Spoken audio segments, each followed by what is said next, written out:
ابھی 4 دن پہلے آپ کے یہاں آئے تھے نا وہ روہنگیا کے لوگ، رات میں چندر آئے تھے نا بھائی، یاد ہے کہ نہیں؟ ان سے پوچھا، آپ حضرات تو نماز پڑھ کے نکل گئے، میں رات بھر ان کے ساتھ رہا.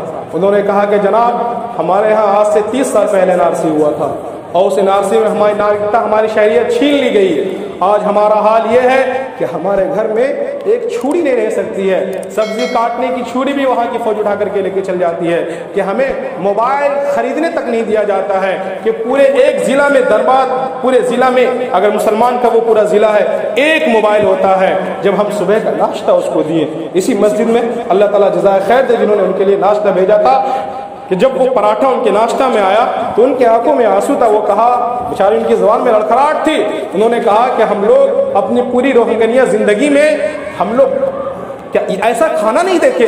جب ہم ہندوستان آئے تو ہم جانے کہ یہ بھی کھانا ہوتا ہے. رات میں اس دن عابد بھائی کا ولیمہ تھا، وہاں ان کو کھانا کھانے کے لیے بھیجا گیا. جی تو جب وہ کھانا ایک ساتھی تو بریانی کھا نہیں پائے، کہ ان کو سمجھ میں نہیں آیا یہ کیا ہوتا ہے، یہ کھانا کیا، اس کھا نہیں پائے، اور ہم لوگ بریانی کے لیے کیا کچھ نہیں کر لیتے ہیں. جی ایک پلیٹ کے لیے معاف کیجیے گا نوجوان، معاف کیجیے گا، جو میں کہنا چاہ رہا ہوں سمجھ رہے ہیں آپ؟ بچیے حرام کو لقمے سے، بچیے حرام کے کھانوں سے، بچیے ایسی شادی بیاہ سے، بچیے ایسے ولیمے سے، بچیے ایسے عقیقے سے جو ایک لقمہ کا کھانا ہمیشہ ہمیش کے لیے آپ کو اللہ کی نگاہ میں، رسول کی نگاہ میں، معاشرے کی نگاہ میں، سنت و شریعت کی نگاہ میں ذلیل کرنے والا ہو. کہ خدا کی قسم حلال کی کمائی ہوئی 1 روپیہ، حلال کی کمائی ہوا 1 روپیہ حرام کے کروڑوں روپیے سے بہتر ہے. یا اللہ یہ یقین اللہ ہمارے دلوں میں ڈال. جی میں سنتا تھا اور حیرت کرتا تھا، روتا چلا جاتا تھا کہ آج ہمارا ملک ہندوستان کہاں جا رہا ہے، کیا ہم اب بھی کھڑے ہونے والے نہیں ہیں؟ انہوں نے کہا کیا، ایک بات انہوں نے کیا کہا تھا کہ مسلمانوں اب ہم نہیں جاگیں گے تو کب جاگیں گے؟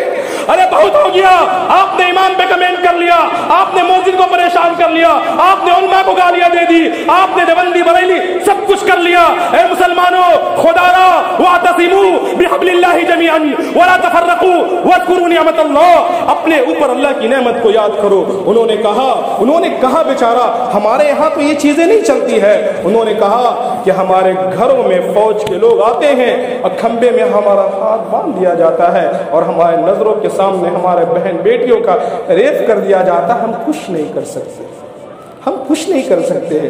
انہوں نے آنکھوں دیکھا، ایک آدمی اس میں دکھایا کہ اس کے پیٹھ میں 2 گولی لگی ہوئی تھی. جو مجھ سے بات کر رہا تھا اس نے کہا، دکھایا اس کے دانت ٹوٹے تھے، یہاں اس کے چاقو لگے ہوئے تھے. او بھدری شاہ، لوگ آ کر چلے گئے، ہمیں خبر بھی نہیں ہے. تم شہر امن کے رہنے والوں، حال ہمارا کیا جانو.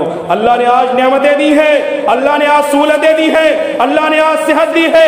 اور مسلمانوں اللہ نے سب کچھ دیا ہے، خدا را اس نعمتوں کی قدر کر لو، تب اس کے کہ اللہ تبارک و تعالیٰ ان نعمتوں کو چھیننے کے لیے تیار ہو جائے. میرے عزیز بات سمجھیے. پھر ایک اور رونا انہوں نے رویا جو ایک کسک کی طرح میں دل میں چبھ رہا ہے، کہ وہ پوچھ رہے تھے کہ یہاں کچھ دیوبندی بریلی بھی ہوتا ہے کیا؟ ہم کہہ رہے آپ یہ کیوں پوچھ رہے ہیں؟ آپ کے یہاں نہیں، ہمارے یہاں تو یہ سب نہیں ہے. کہاں کے یہاں جب ہم 22,000 مسجدوں میں گئے ہیں اور بہت مسجد میں ہم لوگ کو بھگا دیا جاتا ہے، بہت مسجدوں میں ہم لوگوں کو بھگا دیا جاتا ہے، کہتا ہے کہ یہ تو دیوبندی وہابی جماعتی لگتا ہے، بھگا دیتا ہے ہم لوگوں کو. یہ کیا ہوتا ہے جماعتی اور یہ دیوبندی وہابی کیا ہوتا ہے؟ میں کیا کہتا ہوں اس کو، میرے آنکھ میں سوائے آنسو کے اور کچھ نہ تھا، میں کیا کہہ پاتا اس کو. میرے عزیز اے ہند کے مسلمانوں، اللہ نے ہندوستان کے اوپر بڑا انعام کیا ہے، بڑا کرم کیا ہے، اللہ کی نوازشیں ہیں، اللہ کی عنایتیں ہیں، لٹ رہی ہے. آؤ دیکھ بھر بھر کر، دامن بھر بھر کر لے لو. مبادہ کہ حالات کی چکی چل پڑے گی اور پھر اس میں گیہوں کے ساتھ گھن میں پس جائے گا. اللہ مجھے بھی سمجھا، میں سب سے بڑا محتاج، میں قوم کا سب سے بڑا ذلیل گنہگار ہوں. اللہ تبارک و تعالی مجھے بھی ہم سب کو بات سمجھنے کی توفیق عطا فرمائے.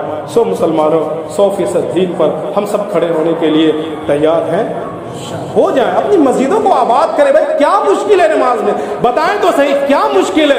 گناہ کا کوئی کام بغیر محنت، بغیر پیسہ، بغیر تکن آپ نہیں کر سکتے ہیں. اور نماز کے لیے بہترین مسجد، بہترین لائٹ، بہترین میک، بہترین ٹائلس، بہترین مصلی، وضو خانہ، ٹھنڈا گرم پانی کا انتظام سب کچھ ہے، اے سی ہے، ٹھنڈی کے لیے گرم ہوا کا انتظام سب کچھ تو ہے.